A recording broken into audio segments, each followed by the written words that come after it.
A ഗ്രൂപ്പുമായി ബന്ധപ്പെട്ട് നിൽക്കുന്ന സ്ഥാനാർത്ഥികൾ വലിയ രീതിയിൽ ഉണ്ട്. ഇവർക്ക് വേണ്ടിയായിരുന്നു കൂടുതലായും ഈ രാഹുൽ മാങ്കൂട്ടത്തിൽ ഈ പ്രചരണത്തിന് ഇറങ്ങിയിരുന്നത്. ആ ആളുകൾക്ക് വേണ്ടിയായിരുന്നു രാഹുലിന്റെ പ്രധാനപ്പെട്ട പ്രചരണം. അതിൽ രാഹുൽ മാങ്കൂട്ടത്തിൽ തനിക്ക് വേണ്ടി ഈ പ്രചരണം നടത്തിയ ആളുകൾക്ക് താനും അവരെ സഹായിക്കുന്നു എന്നുള്ളതായിരുന്നു പറഞ്ഞിരുന്നത്. എന്നാൽ നമുക്കറിയാം, രാഹുൽ മാങ്കൂട്ടത്തിലെ യൂത്ത് കോൺഗ്രസ് പ്രസിഡന്റ് സ്ഥാനത്ത് മാറ്റുകയും പാർട്ടിയുടെ പ്രാഥമിക അംഗത്വത്തിൽ നിന്ന് സസ്പെൻഡ് ചെയ്യുകയും പാർലമെന്റ് പാർട്ടിയിൽ നിന്ന് പുറത്താക്കുകയും ചെയ്തിരുന്നു. എന്നിട്ടും അദ്ദേഹം താൻ ഒരു UDF പ്രവർത്തകൻ എന്ന നിലയ്ക്ക് ഈ തെരഞ്ഞെടുപ്പ് പ്രചരണത്തിൽ പങ്കെടുക്കുന്നു എന്നാണ് പറഞ്ഞിരുന്നത്. അത് ആ തെരഞ്ഞെടുപ്പ് പ്രചരണത്തിന്റെ ഏതെങ്കിലും ഘട്ടത്തിൽ അങ്ങനെ ആളുകളുടെ ഭാഗത്തുനിന്ന് അത്തരം എന്തെങ്കിലും ഒരു നെഗറ്റീവ് കമന്റോ മറ്റോ ഒന്നും ഉണ്ടായിരുന്നില്ല. പക്ഷേ ഇപ്പോഴത്തെ സാഹചര്യം അതല്ല. അന്ന് ഈ ആരോപണം ഉണ്ടായി മാസങ്ങൾ പിന്നിട്ട ഒരു സാഹചര്യമായിരുന്നു. ഇപ്പോഴങ്ങനെയല്ല. അത് ആരോപണം മാത്രമായല്ല നിലനിൽക്കുന്നത്, അതൊരു കേസായി മാറിയിരിക്കുന്നു. അത് കോടതിയിൽ അതിൻ്റെ നിയമപ്രശ്നങ്ങൾ നിലനിൽക്കുന്നു. സ്വാഭാവികമായും ഇനി അങ്ങനെ ഈ രാഹുലിൻ്റെ ഒരു സാന്നിധ്യം ഒരിക്കലും ആരും പ്രതീക്ഷിക്കുന്നില്ല. ഇന്ന് DCC പ്രസിഡന്റ് തങ്കപ്പനെ കണ്ടപ്പോഴും അദ്ദേഹം പറഞ്ഞ പ്രധാനപ്പെട്ടൊരു കാര്യം, അദ്ദേഹം വ്യക്തിപരമായി ചില ആളുകൾക്ക് വേണ്ടി വോട്ട് ചോദിച്ചിറങ്ങിയതാണ് എന്നുള്ളതാണ്. ഇനി ഏതെങ്കിലും സാഹചര്യത്തിൽ ഒരു മുൻകൂർ ജാമ്യാപേക്ഷ ലഭിക്കുകയാണെങ്കിൽ ഇനിയും ഏതാണ്ട് 10 ദിവസത്തിലധികം തെരഞ്ഞെടുപ്പിനുണ്ട്.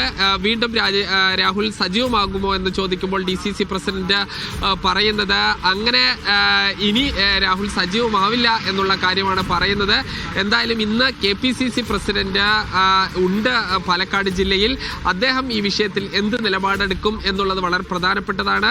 ഈ തെരഞ്ഞെടുപ്പിനെ സംബന്ധിച്ച് ഈ പാലക്കാട് നഗരസഭയിൽ ഉൾപ്പെടെ കോൺഗ്രസ് വലിയ മുന്നേറ്റം കാഴ്ചവെക്കുന്നതിനിടെയാണ് ഇങ്ങനെ കോൺഗ്രസിന് ഈ രാഹുൽ മാങ്കൂട്ടത്തിൽ വിഷയം വലിയൊരു തലവേദനയായി വന്നിരിക്കുന്നത്.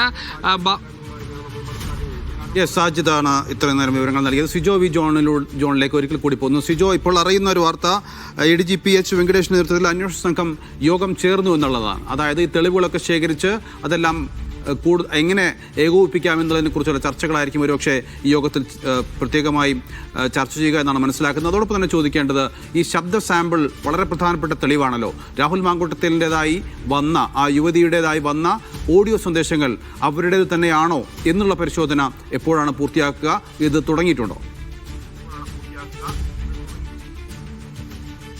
പരിശോധന ഇന്ന് തന്നെ നടക്കുമെന്നാണ് അറിയുന്നത്. അത് ഏറ്റവും നിർണായകമായ ഒരു നീക്കം തന്നെയാണ്. കാരണം ഈ അതിജീവിതയെ കൊല്ലുമെന്ന് ഭീഷണിപ്പെടുത്തുന്നതും അതോടൊപ്പം തന്നെ നിർബന്ധിത ഗർഭചിത്രത്തിന് പ്രേരിപ്പിക്കുന്നതും ഒക്കെ ഈ ഓഡിയോയിലാണുള്ളത്. ഇത് പ്രകാരമാണ് ഈ വളരെ ഗുരുതരമായ വകുപ്പുകൾ പ്രകാരം കേസെടുത്തിരിക്കുന്നത്. ആ സാഹചര്യത്തിൽ ഈ മുൻകൂർ ജാമ്യാപേക്ഷ പരിഗണിക്കുന്നതിന് മുമ്പ് തന്നെ ഈ പരിശോധനകൾ പൂർത്തിയാക്കുക എന്നുള്ള ലക്ഷ്യമാണ് അന്വേഷണ സംഘത്തിനുള്ളത്. അതുകൊണ്ട് തന്നെ അത് വേഗത്തിൽ തന്നെ പൂർത്തിയാക്കുന്ന വിവരങ്ങളാണ് നമുക്ക് അന്വേഷണ സംഘത്തിൽ നിന്ന് ലഭിക്കുകയും ചെയ്യുന്നത്. അതിനിടെ ഏറ്റവും പ്രധാനപ്പെട്ട ഒരു വിവരം എന്ന് പറയുന്നത്, H വെങ്കടേഷിന്റെ നേതൃത്വത്തിൽ ഇന്ന് ഇതുമായി ബന്ധപ്പെട്ട ഒരു അവലോകന യോഗം ചേർന്നിട്ടുണ്ട്. ഇതുവരെയുള്ള തെളിവുകളുടെ ഒരു കൃത്യമായ ഒരു വിലയിരുത്തൽ നടത്തിയിട്ടുണ്ട്. രാഹുൽ മാങ്കൂട്ടത്തിന്റെ അറസ്റ്റിലേക്ക് വൈകാതെ തന്നെ പോകാം എന്നൊരു നിഗമനത്തിലാണ് ഇപ്പോൾ അന്വേഷണ സംഘമുള്ളത്. ഇതിനുള്ള നിർദ്ദേശം S വെങ്കടേഷ് അന്വേഷണ ഉദ്യോഗസ്ഥർക്ക് നൽകിയതായിട്ടാണ് നമുക്ക് ലഭിക്കുന്ന വിവരം. ഇതിന്റെ അടിസ്ഥാനത്തിൽ സംസ്ഥാന വ്യാപകമായും സംസ്ഥാനത്തിന് പുറത്തും അന്വേഷണം വ്യാപിപ്പിക്കാൻ വേണ്ടി സംഘം തീരുമാനിക്കുകയും ചെയ്തിട്ടുണ്ട്.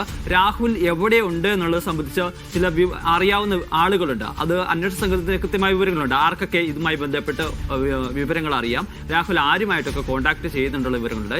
ഇവരെ വൈകാതെ തന്നെ കസ്റ്റഡിയിലെടുക്കാനും വിശദമായി ചോദ്യം ചെയ്യാനുള്ള നടപടികളിലേക്കും നീങ്ങാനും അന്വേഷണ സംഘം ആലോചിക്കുന്നുണ്ട്. അതായത് ഇനി അധിക സമയം ടൈം രാഹുലിന് കൊടുക്കേണ്ട എന്ന നിർദ്ദേശത്തിലേക്ക് അന്വേഷണ സംഘം പോകുന്നു എന്നുള്ളൊരു കാര്യമാണ് മനസ്സിലാക്കുന്നത്.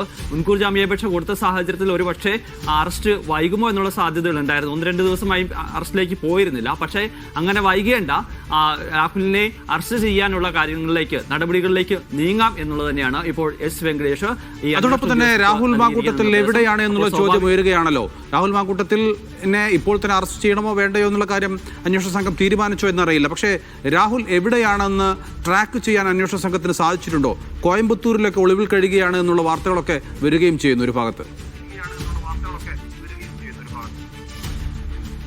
രാഹുൽ എവിടെയാണെന്ന് സംബന്ധിച്ച് ആദ്യഘട്ടത്തിൽ അന്വേഷണ സംഘത്തിന് കൃത്യമായ വിവരങ്ങളുണ്ടായിരുന്നു. കാരണം മുഖ്യമന്ത്രിയുടെ ഓഫീസിൽ ഈ പരാതിയുമായി അതിജീവിതം എത്തുന്ന സമയത്ത് പാലക്കാട് ഉണ്ടായിരുന്നു. അതിനുശേഷമാണ് അവിടെ നിന്ന് പോയിരിക്കുന്നത്. പിന്നീട് തിരുവനന്തപുരത്ത് എത്തിയതായി അഭിഭാഷകനാണ് സ്ഥിരീകരിച്ചുകൊണ്ടുള്ള വിവരങ്ങൾ നൽകുകയും ചെയ്തിരുന്നത്. അതിനുശേഷം എവിടെ പോയെന്ന് സംബന്ധിച്ച് ചില വിവരങ്ങൾ അന്വേഷണ സംഘത്തിന് ലഭിച്ചിട്ടുണ്ട്. പക്ഷേ രാഹുൽ ചെയ്യുന്ന ഒരു കാര്യം എന്ന് പറയുന്നത് രാഹുലിന്റെ ഫോൺ ട്രാക്ക് ചെയ്തുകൊണ്ടാണ് അന്വേഷണ സംഘം ആദ്യഘട്ടത്തിൽ നോക്കിയിരുന്നത്. പിന്നീട് ആ ഫോൺ നോക്കുമ്പോൾ അത് പാലക്കാട് തന്നെയുണ്ട്. രാഹുൽ ആ ഫോണുമായി കൈവശമില്ല. രാഹുൽ അത് അടുത്ത ആളുകളെ ആരെയോ ഏൽപ്പിച്ചിട്ട് മറ്റു സ്ഥലങ്ങളിലേക്ക് പോകുന്നത് ഈ ഫോണില്ലാതെയാണ്. അപ്പോൾ പെട്ടെന്ന് വേഗത്തിൽ ട്രാക്ക് ചെയ്യുന്നുള്ള ഒരു ബുദ്ധിമുട്ടുണ്ട്. അങ്ങനെ ഒരു കാര്യം രാഹുൽ ചെയ്യുകയും ചെയ്യുന്നുണ്ട്.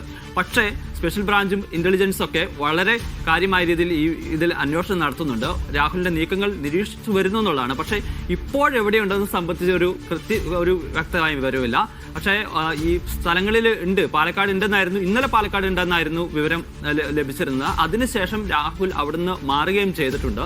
എന്തായാലും അന്വേഷണ സംഘത്തിന്റെ മറ്റൊരു കണക്കൂടൽ എന്ന് പറയുന്നത് ഒരുപക്ഷെ അത് കേരളത്തിൽ നിന്നോ കോയമ്പത്തൂരൊക്കെ പോയതായി വിവരം കിട്ടിയിട്ടുണ്ട്. പക്ഷേ അതിനുശേഷവും മുൻകൂർ ജാമ്യാപേക്ഷ കൊടുത്ത സാഹചര്യത്തിൽ കേരളത്തിൽ തന്നെ സ്റ്റേ ചെയ്യാനുള്ള സാഹചര്യമുണ്ട്. കാരണം മുൻകൂർ ജാമ്യാപേക്ഷയിൽ രാഹുൽ പ്രധാനമായും ഉന്നയിക്കുക ഒരു കാര്യം എന്ന് പറയുന്നത് ഈ താൻ അന്വേഷണവുമായി സഹകരിക്കുക. അത് മാത്രമല്ല, തനിക്കെതിരെ പലതരത്തിലുള്ള ആരോപണം ഉയർന്നു വന്ന സാഹചര്യത്തിൽ പോലും താൻ പാലക്കാട് ഉണ്ടായിരുന്നു, സജീവമായിട്ടും ഉണ്ടായിരുന്നു.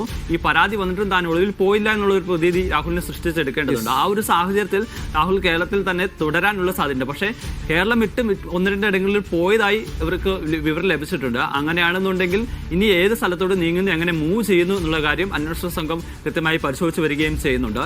എന്തായാലും നമുക്ക് അറസ്റ്റ് ഉണ്ടാകുമോ എന്നുള്ള കാര്യത്തിൽ ഒരു സംശയമുണ്ട്. പക്ഷേ വൈകാതെ തന്നെ അറസ്റ്റിലേക്ക് കടക്കാം എന്നൊരു നിർദ്ദേശമാണ് ഇപ്പോൾ ഇതിന്റെ അന്വേഷണത്തിന് മേൽനോട്ടം വഹിക്കുന്ന രാഹുൽ മാങ്കൂട്ടത്തിൽ എവിടെയാണ് എന്ന് കണ്ടെത്താൻ അന്വേഷണ സംഘത്തിന് ഒരു എന്താ പറയാ ഒരു തടസ്സവുമില്ല എന്ന് നമ്മൾ മനസ്സിലാക്കുക. പക്ഷേ അദ്ദേഹത്തെ അറസ്റ്റ് ചെയ്യണമോ വേണ്ടയോ എന്നുള്ള കാര്യത്തിൽ ഇപ്പോൾ അറസ്റ്റ് ചെയ്യണമോ വേണ്ടമയോ അല്ലെങ്കിൽ മുൻകൂർ ജാമ്യാപേക്ഷ പരിഗണിച്ചതിന് ശേഷം മതിയോ എന്നുള്ള കാര്യത്തിൽ അന്വേഷണ സംഘം തീരുമാനത്തിലെത്തിയിട്ടുണ്ടോ ഇല്ലയോ എന്നുള്ള കാര്യമാണ് അറിയേണ്ടത്. ഏതായാലും രാഹുൽ മാങ്കൂട്ടത്തിനെതിരെ വലിയ തെളിവുകൾ ഇപ്പോൾ പുറത്തു വരികയാണ്.